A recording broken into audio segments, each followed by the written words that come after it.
అనగనగా ఎండాకాలం. అది ఒక వేసవి రోజు. ఒక కాకికి చాలా దాహంగా ఉంది. అది నీటిని వెతుక్కుంటూ అటు ఇటు తిరుగుతూ ఉంది. కానీ ఎంత వెతికినా దానికి ఎక్కడా నీరు దొరకటం లేదు.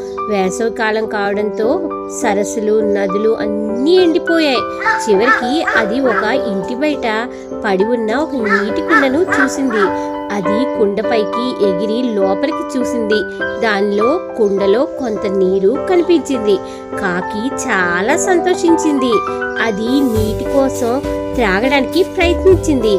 కానీ దానికి అందలేదు. అది అటు ఇటు చూసింది.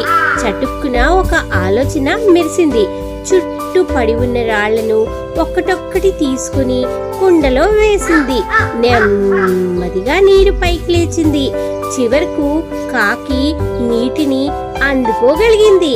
అది నీళ్లు త్రాగి సంతోషంగా ఆనందంగా పొట్ట నిండి ఎగిరిపోయింది. కథలో నీతి ఏంటంటే సంకల్పం దృఢంగా ఉంటే మార్గం కూడా దొరుకుతుంది. పిల్లలు మీ అందరికీ నచ్చితే లైక్, షేర్, సబ్స్క్రైబ్ చేయండి.